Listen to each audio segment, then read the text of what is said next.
Hey, listen up, idiots. This is your spoiler warning. Also, you might get offended, so warning for that too, you idiots. Hello, my name is Kyle. And my name is Ryan. And when our powers combine, we form Experience Grind Podcast. We are the only podcast in the known universe as verified by Guinness Book of World Records. It's true. We hold that title. It's not a fake or false thing. It's totally fake. I'm making all that up. Damn it. I can't look him in the eyes and lie to him. I feel bad now. We have those kind of faces. Yeah. You guys really do. So, hi guys. We are joined by some guests today. Who are these faces, Kyle? We are on location at Plowgames here in Indianapolis, Indiana. A short little jog up the road from our HQ. And we are joined by James and Matt. Guys, thanks for coming on. Thanks for having us up here. Tell us a little bit about yourselves, James, first. What do you do here? What's your titles? I am the lead illustrator and a project manager here at Plow. I've been here for basically all 10 years that Plow's been around, or darn near close to it. So, I am a software engineer. I typically spend my time making apps for iPhones and whatnot. Okay. So, I've noticed. So that was like the big first thing. You guys aren't just a game development company. Right. So game developing is not exactly paying the bills right now? No, it's something, so we're all, including our bosses, we all like to play games. And, of course, they have a history doing PC games before Plow came along. John Deere Tractor Simulator and some of those kind of things. Man, those things can be huge. Yeah. Yeah. And so then they started Plow, and it's does services for businesses, websites and apps and all that good stuff, and that's most of what we do. But because we all like games and playing games and video games, board games, tabletop games, whatever, we decided that we were going to use some resources to make a card game and see what we could do with it. And this is really kind of Kickstarter related or Kickstarter tangential, that decision. But, it's nice. It's a nice opportunity to be able to do that. So do you think you would have that opportunity if there wasn't the overlying company already established? Because one of the things I like about game developers, especially people indie, is that, there's that whole risk. You guys, it's obvious still a risk, but do you feel it's more of a safety net too, that there's other things that you fall back on that kind of help push things into this? Well, I think what it is for us, at least, is it makes the game development stuff, the consumer, and stuff like this, more of a passion project sort of deal. Cool. Less of risk management and we're gonna, we have to spend X number of hours on it and X number of resources. Obviously we still, try to do that as much as we can. But if you have a artist who is sitting idle for, a couple hours a week, you might as well make a game. Sure. Yeah. So. And you have those people available. Why not use them? Yeah, we're on staff. We're getting paid anyway. Yeah. So it gives us the opportunity to. Brilliant. Yeah. It's brilliant when you think about it. Maximizing the use of resources. So. And I would also say that being here has really helped kind of to establish networking with people. I've come up with half a dozen interesting game ideas, but I haven't had access to the talented artists and stuff that I've met through this company. Yeah. So it's also opened some doors that would not have been there otherwise. Excellent. Yeah, having the follow through to actually, all right, I come up with a game, I'm gonna make a prototype. Well, now I gotta find an artist. Now I gotta do all the research about the manufacturing and that whole process, and I gotta plan my Kickstarter and that whole thing. If it's one or two people, I think a lot of times it kind of becomes a little bit more difficult, especially if it's only the one person. Be very make or break. Yeah. So, and you can invest a lot of your time and yourself into it. And we still do that here, obviously, but it's a little bit different because we're all here and we all know each other pretty well, and have similar kind of interest and thoughts on, so approaching these kind of projects. So. Sure. Yeah. Okay. So you're like business-mindedly. Last Front. That's the game we just demoed, which you'll see footage of at some point in this episode. This is kind of more your passion project, James. Matt, you have one that we'll talk about in a minute. But with Last Front, you said it was kind of your passion project, the one you were excited about. What kind of led you to a historical-based card game? And kind of when you were envisioning this idea, like who was your target audience? Like who did you want to sell this for? Like why did you make the choices you made on this game? Okay. Just as broad as I can be. Sure. Yeah, I mean, it's a little harder to do that kind of retroactively. So initially, like back when the first like iPhone or iPod Touch, not even iPhone, iPod Touch came out, we did a tower defense game called Last Front. And, that was a lot of fun. So we decided that as we were going to make a card game, we were picking themes and stuff. We knew we were going to do a card game. We knew we wanted it to be kind of small, just cards, so you're not having to deal with like manufacturing all these other miscellaneous components and what have you. And, start kind of small and modest and get an idea of like how it would come together, right? And then we decided to apply kind of the World War II theme to it because, it kind of makes sense, right? You have these the different units and the things you're fighting for, and it becomes really easy to follow that theme. We already had, some of the branding trademark stuff, from the that mobile makes it game. really easy. Was the mobile game also historically based and themed? Yep. So it was war themed too? Oh, yeah. And I mean, even for that, I did like a ton of research. Like we made this like super elaborate website back in the day where, I researched like the Prelinger archives and find like video, like old propaganda films and like whatever else. Wow. And, here's the Battle of the Bulge and all the sets were done. So there was North Africa and, Eastern Front, Western Front, all that kind of thing, and 4 different factions. So it was like very elaborate, like super themes historically and planned out with a lot of supporting material and stuff, like all the research that went into like rank insignia and medals for achievements and that kind of stuff.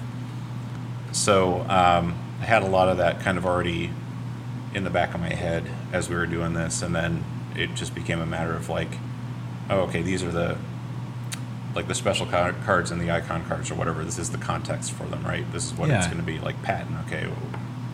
And then you have to decide, and then this is where the history nerds will get you. Who is better tank commander, Patton or is he a +2 and Rommel's a +1? That kind of thing. I would think so, but no, I mean, we won the war, but exactly.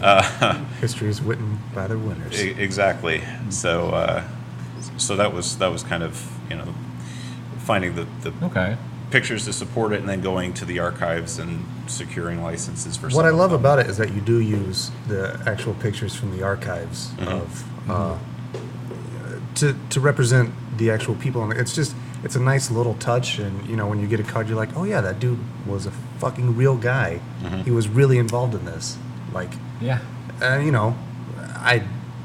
kind of, I'm not a super huge buff, but like seeing some of them come up, I'm like, oh yeah, it would make sense that he's going to have tank bonus, or the sniper from Russia, she's going to take out, this one dude or whoever I want to. I like that it really is playing into it, and it all has a purpose. So very, very nicely done. Very kudos. Yeah, the research was. Oh, sorry. No, you go ahead. The research component of it took a lot of time. Like initially, like the photos were like, okay, well, it'll save us a little bit on, if we don't have to illustrate every single one of these things, and we can kind of play up the context or whatever of World War II and like the historical nature of it, and sell it, so like that. It's like quasi-educational, right? Quasi. Yeah. Well, I mean, you're introducing people to some of these different characters. Like most people know like one side or the other, but some of the like Virginia Hall, the spy, she had a wooden leg that had a code name. I can't remember what it was. It was like Chester or something. Like her code name for her wooden leg was Chester. But anyway, but she worked like deep behind Is she Germany lines. is she one of the characters in the I deck? think that's the one I Yeah, played she's- to, Oh, is it? to take that card from Yeah. Matt Oh, earlier. okay. Yeah. Yeah, so throwing some of those in was kind of cool. The fight races and that kind of thing.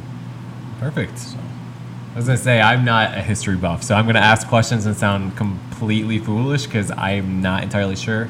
I will ask a question that my wife asked, and this will loosen the mood of everyone. She was really concerned. Where's Hitler in this game? And then why choose to not include him? well, technically, Is he in there somewhere? Do we He- just not get to him? he's one of the event cards. He's not like it's power struggle, right? Okay. So Yeah. and that one plays all icon cards and play must be discarded. The Germans were always backbiting each other. Yeah. And that kind of thing. Project So Valkyrie trying to take out Hitler. It yeah. was Oh, after yeah. him. Well, one of the interesting thing too, and you think about this what you will. So some of these historical photos, whatever, in order to sell the game in Europe, you cannot have any swastikas. Yeah. So we have You to go be very back in careful. and Photoshop out a bunch of swastikas Okay. in some of these, and then you'll notice like on the German flag, It's the Iron Cross. It's the Iron Cross, Yeah. not the So What a cathartic day for that person who's on Photoshop, and all they have to do is just get Yeah. rid of swastikas. Here They're I am. making the world a better place, a pixel at a time. Yeah, Just, yeah. That's great. yeah, that was my job. So it's Yeah. it was nice. I figured it might be some kind of a touchy thing, or that's interesting and that's hard to sell in Europe. So Well, it's illegal. Illegal, literally, not just you're hard not to sell, allowed illegal. to. Swastikas are Yeah. not allowed over there, bro. Yeah. even in a historical context. Nope. Okay. Not Yeah. over there. I mean, if it was like a history book, I'm sure, but not like in a game or Yeah, whatever. okay. At any rate, you would hedge our bets and just say like, they can go. It's Sure. not like It's a big intrinsic. thing like Activision and all them have to go through too when they sell Yeah. that. And like Yeah. all the Wolfensteins, They don't have swastikas when they get shipped over. nope. Yeah, Honestly, I'm very ignorant to all of this. Yeah. I did not know this was a thing. It's a big thing, man. yeah. Yeah. Well, I mean, for a reason. Well, I obviously, get it, yeah. Yes, but I just didn't think about that. Yep. Well, perfect. Playing this game, we notice a similarity to Risk, but I think mainly because that's one of the few other history-based board games. I don't think there are too many that are outside like the big miniature battle kind of table Right. fights, essentially. But what are some of the board game influences you had when going into this?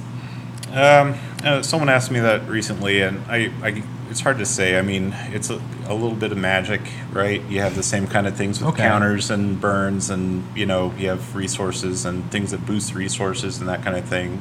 Munchkin, maybe. Yeah, I got You that know? with the adding up and throwing And- numbers yeah. and trying to beat it. Yep. So, it's a hybrid of, it's a kind of no direct influence. I would say it's kind of like just by osmosis. It's like these are all different things that I've played. Honestly, I've played more as far as card games go.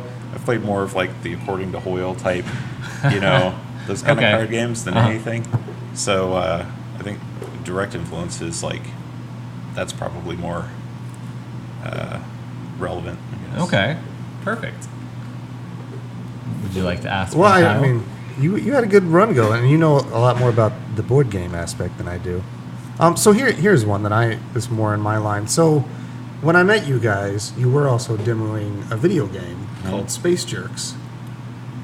Right? That is the name? Yes. Okay. Mhm. Okay. Because I like that name. It's a good name, That's a right? great name. Yeah. And it tells you exactly what the game is Yep. from the outset. You Yep. know what you're getting into.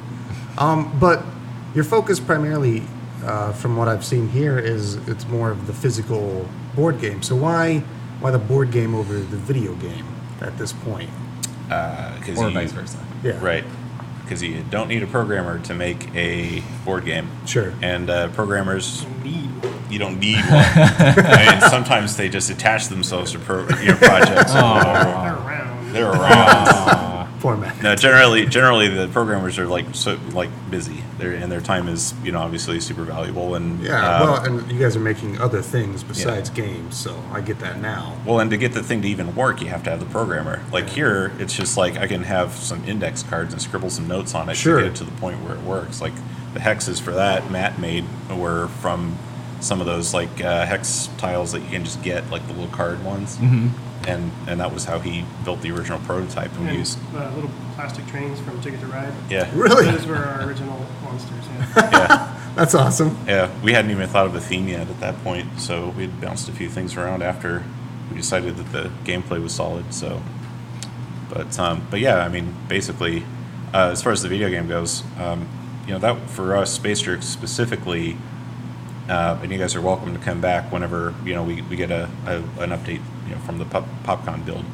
It was an opportunity to dig into Unreal Engine a little bit. Sure. 'Cause Yeah. Okay. predominantly we do like Unity stuff. Okay. And then, we applied for a grant through Epic as Nice. well. So No. to sort of mitigate the costs. I mean, I personally feel like it's maybe 2 weeks away from being something that's like beta worthy. There's only like a couple features I think that are, kind of core essential things that make Space Jerks missing that need to be added before it would be there. But billable work just kind of has to come first. So So outside of like programming itself, taking that completely out, like what are some other like differences or even similarities between creating a physical board game and like a video game? Like what are your thought processes? I mean, from a design standpoint, I don't know, Matt. Do you have any thoughts? It's an interesting question. Obviously, with a video game, your input systems are really limited. Mhm. So you're thinking either a mouse and keyboard or maybe an Xbox controller, which is really going to limit your audience because we have always done PC games. So if you're assuming your player has a controller hooked up, that's not nearly the number of people who have a mouse and keyboard. Anyway, but yeah, I feel like there's a lot more outside the box you can do with a board game. Yeah. Because when you're using Unity and Unreal, it's a pre-written engine. There's definitely some parameters that you have to play within. But we can 3D print whatever kind of crazy nonsense we want. We can do it on tiles or on a board. We can have any kind of dice or tokens. It's pretty much your imagination is the limit with a board game. And if you want to make a rule change on the fly and just see how it feels, and then switch back, you can do that just by like scribbling on a piece of paper with your pen. It's a little bit more logistics involved, especially if it's a kind of core mechanic in a video game to get in there and change it and then come back. And Yeah, well, I mean, even like hackability, I think like a physical board game, if somebody at their house wants to make a completely different way to play it, they can. Yeah. Whereas like Yeah. in a video game, you're really, they're going to play it the way that you're intending them to do it. So, especially lately, it seems there's a big trend for video games to be very like kind of on the rails and very hand-holdy. hand-holdy. Yeah, it's like Linear. linear. Yeah, it's not like back in the day, some of those games you can find like a whole new. Remember Bionic Commando back in the like you could get through that game, you could get through a level, but then and it's really hard, just the controls of it or whatever. But then you play it through again, and you're like, oh, I didn't even realize this area was over here. It was a little bit more exploration involved. I think I think a lot of the big video games, especially, they want to drive you down a narrative path. And they're kind of forcing you, like it's an interactive movie almost. Yep. Big set pieces, things like that. Yeah. And kind of keeping, I'm kind of more of our video game guy. He's more of our board game guy.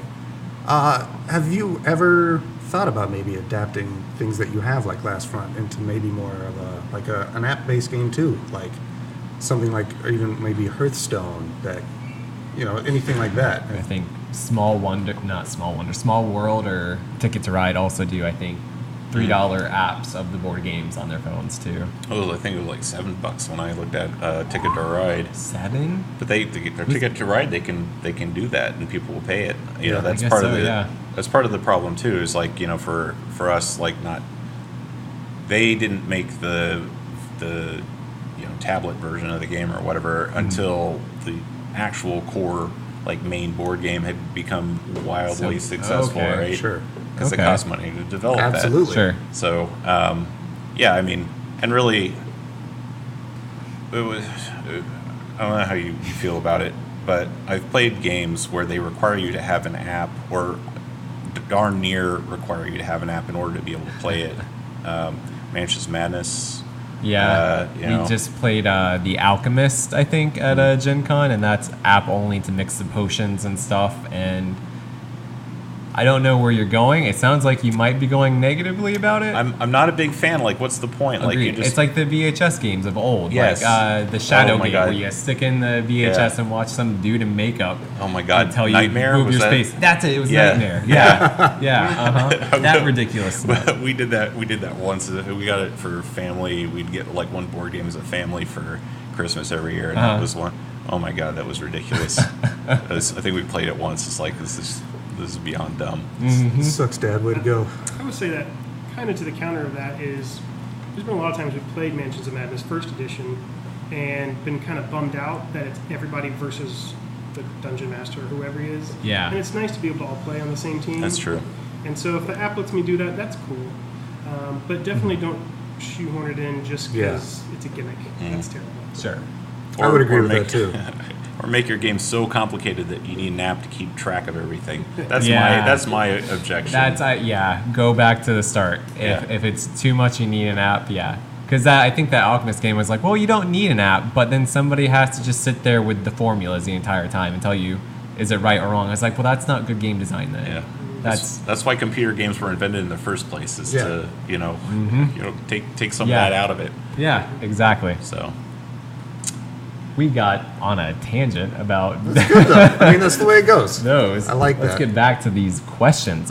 So going back to last front, obviously there are many historic events, so it seems ripe for expansions. I know you guys have one expansion at least already out. Is that right? Just one? we do. Yeah. Currently, it's only available on our website, but it was part of our Kickstarter. We kind of broke our stretch goals into like 18 card increments. Okay. So after 3 stretch goals, we had enough for the pack, the 54 card or whatever pack, and then after that, we had 2 more 18 card expansions that we managed to hit. But again, those are mostly Kickstarter. Otherwise, they're available through our website. The game itself, you can get through stores if you ask for it. Okay. But as far as other expansions go, a lot of our backers are like, "Oh, are you going to do Pacific? Like, we really want Pacific." And during our Kickstarter campaign, the best we were able to, we had that as like a stretch goal, like for like way down there, because we would have to like go through basically the whole new product. It'd be a whole separate game, right? All the research, all the art, blah blah blah. The best we were able to manage is like with that very last stretch goal, we kind of modified it a little bit so that we could put some ship units in, Japanese territories with their own bonus, and a couple of like flavor cards that are specific to the Pacific theater.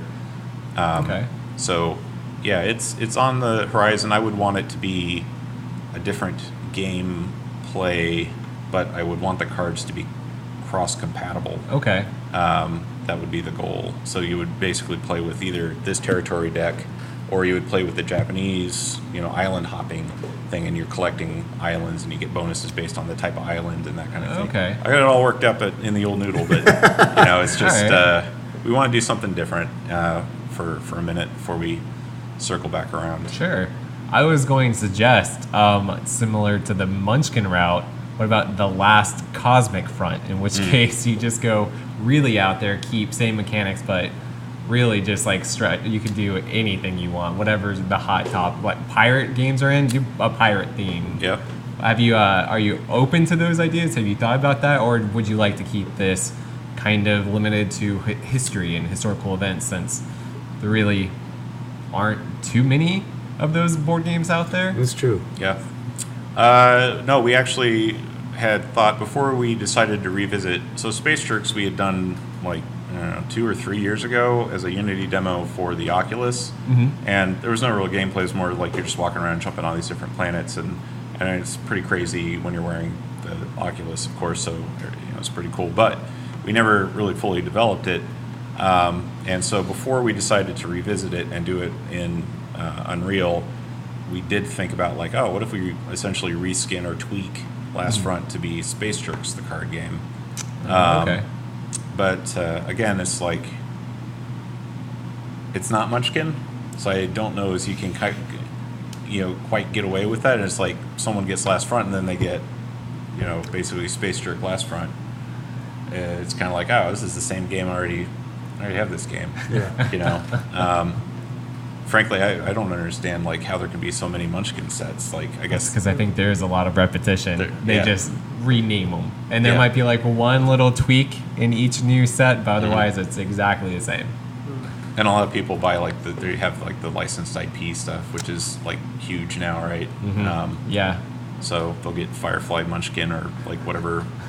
Alien versus Predator Alien, Munchkin, exactly. Cthulhu Munchkin, Shakespeare Munchkin was the one this year. Which Nice. is, All right. I guess there's an audience for that. Sure. I don't know them, but okay. All right. One thing I always like Oh. to ask when we speak to developers and stuff, Plowgames. Where does that name come from? Like, I don't know. you don't know? I really honestly couldn't tell you if Greg was here. He's out of town on a meeting. He could probably tell you a little bit better than I. I've been here 10 years. I Yeah. never really I'm surprised, put much yes. thought of it. Well, I think the idea is growing ideas was it used to be our tagline.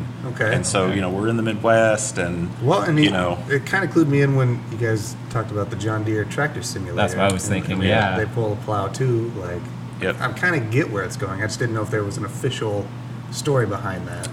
No, I think Greg could probably answer that better than I could. But I've always kind of interpreted it as like our tagline was growing ideas, I like and that that, we're from the yeah. Midwest, and that's kind of a selling point because we're going to be cheaper than some of these like big companies out in like California or like West Coast or East Coast, whatever. Sure.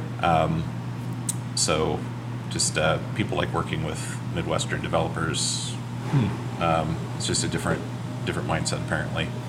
You don't hear about it much, but it is growing, which is good. Like I said, Yeah. I was really excited when I first met you guys that you guys are an Indianapolis-based game development company. It's awesome that this is a thing that is happening, because you always hear about it either Japan, San Francisco. yeah, It's pretty much what you got. Washington, Seattle, that Yeah, area. all in that East Coast stuff. So Yeah, I'm just glad you guys are here, and this is awesome, and I'm glad to see that. So I'm glad I'm here too. yes. So, That's that's, Can we get some affirmations that you were glad to be alive? yes, please?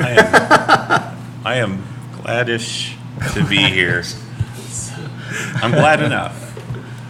All right. Well, I think I'll do one more question, and then maybe Yeah. Kyle have one more question too. I like this one too. This is gonna be my Okay, question. good. You get Yeah. Given any budget, access to any IP, anything you want to do, dream project, either video game or board game. And then I would like 2 answers, one from each of you, please. Dream projects. Dream project? I mean, honestly, I would just like to be able to do. I would like to do anything hobo themed. Really? Hobo theme. Okay, Yes. I like that. Now, I would normally say like my first instinct is like Star Wars. Star Wars would be rad, Yeah. but then I'm like, ugh. Then you got to deal with the IP people and blah, But blah, again, and you it have seems like just it's like, carte blanche. You but have the IP. No, yeah. no restraint. This is just dream. If they let me do with it whatever I wanted with it, it'd be super cool to do Star Wars without having to get a bunch of checks and balances in place. But like, I want to do a hobo themed game. At some point, there's going to be a hobo game from Plow if I have anything to say about it. So like Oregon Trail, but you're a hobo hopping rails style. Yeah. Because that would be awesome. Yeah, You could still It's totally die fascinating. of dysentery. I another one kicking around up here. So it's I like that idea. Yeah. I have never heard of a game about a hobo. No. Totally involved in that. No. Yeah. Okay. That's a good one. You guys stalled for as long as you could, but I really don't know what to say here. I would say that as long as I get to keep doing this for the rest of my life, making board games. It's pretty sweet. I mean, You don't care what you're making. yeah, you know. So if tomorrow they're like, you're making a Garbage Pail Kids board game, you're down for that? Oh, you that would want to be- work on that? Yeah. Incredibly. Who would not want to do that? You're the only person I think in the Okay, room. apparently I'm Yeah. the one who... Oh my God. Garbage Pail Kids? Garbage Pail Kids, not Cabbage Patch Kids. Like actually, Yeah. one of my Oh, friends yeah, that Let's switch Yeah. those. Okay. 'Cause Garbage that would be pail kids rad. were the cool cards. Yeah. Okay. My friend at Heron is also an adjunct. Does Garbage Pail Kid cards for tops. Like Really? he legit is like making them currently. That's they still awesome. make them. Well, So, that's news to me. I didn't know they were still making them. Oh yeah. Where do you buy them?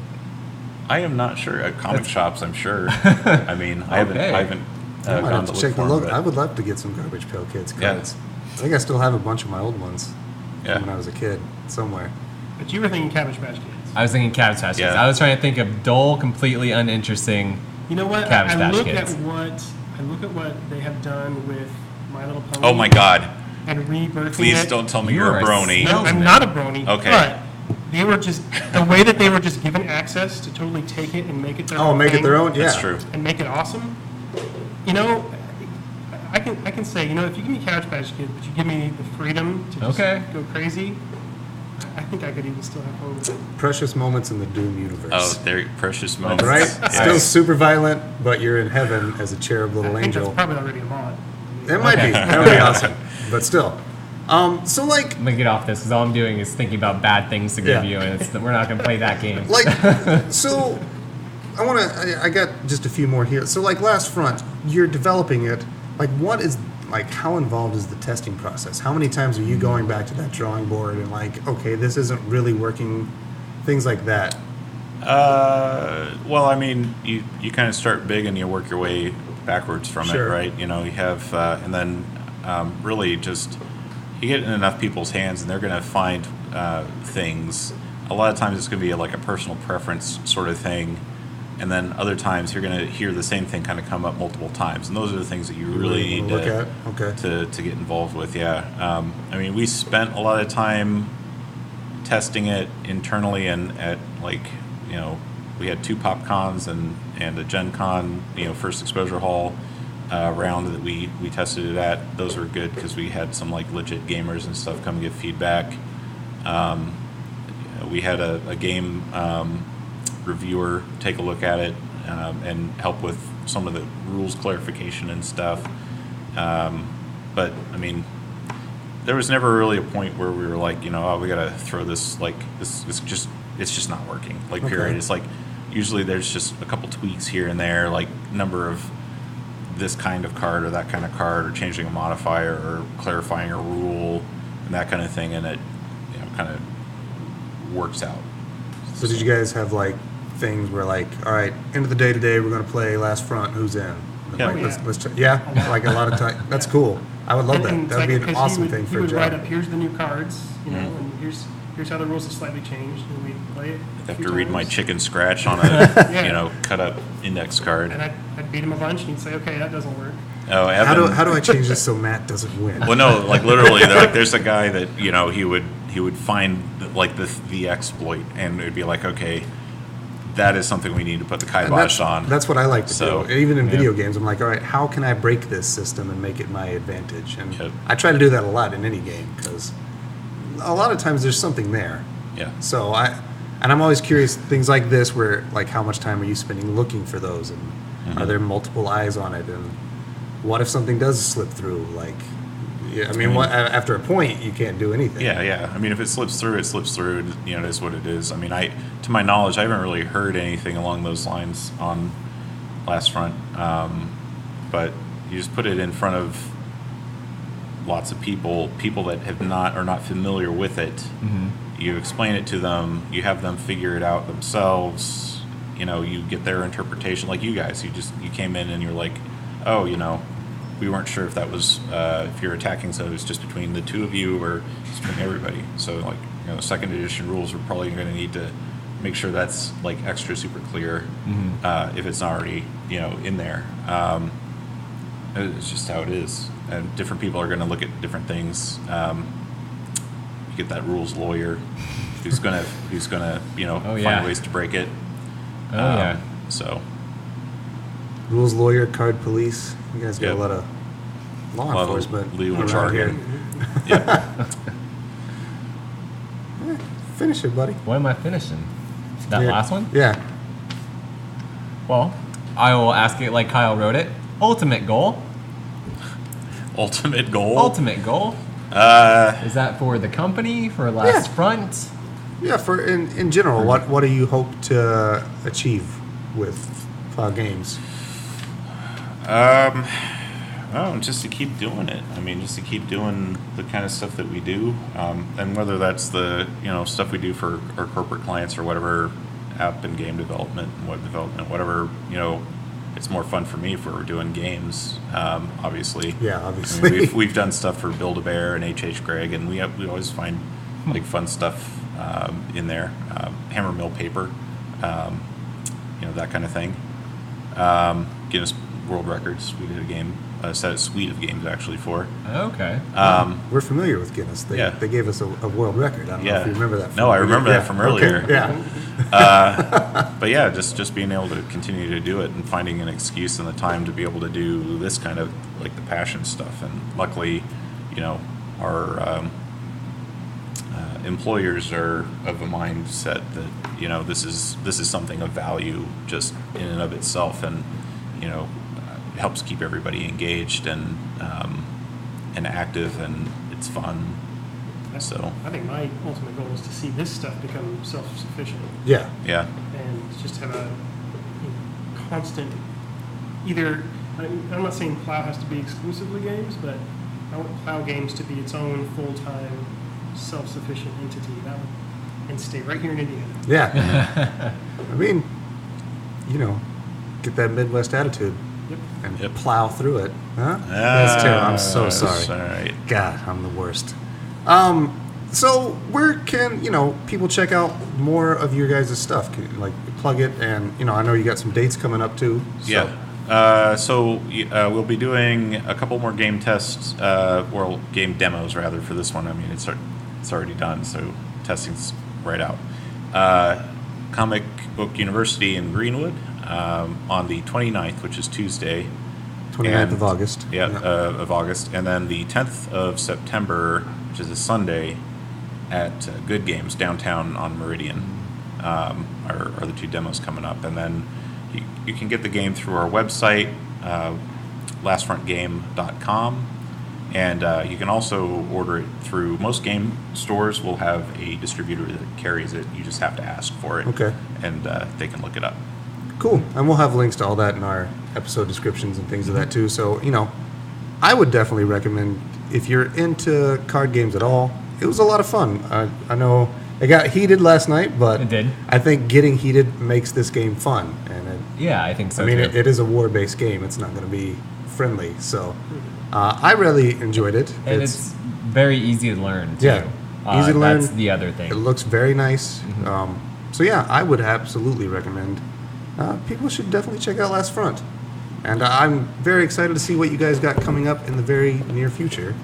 I'm looking forward to talking about this here in a bit, and hopefully Space Jerks really takes off, because that's what really caught my eye as the gaming guy. So, Oh, yeah. Matt, James, thank you guys for letting us come up here, talk to you guys. Yeah, absolutely. I hope we get to come back sometime when you guys got some more stuff to show off to us. We definitely would love to. So, Yeah. thank you guys. I'm Kyle, I'm Ryan. and we'll catch you next time. Thank you so much for listening to our episode. We really hope you enjoyed it. If you did enjoy it, you can check us out at experiencegrind.com or find us over at facebook.com/experiencegrind. Watch me play games on twitch.tv/experiencegrind. We really like money. We really like money. We really like money. You should give us your money. Find us on Patreon. Just search for Experience Grind Podcast. Email us at experiencegrindpodcast@gmail.com. It's current year. Follow us if you like butt stuff.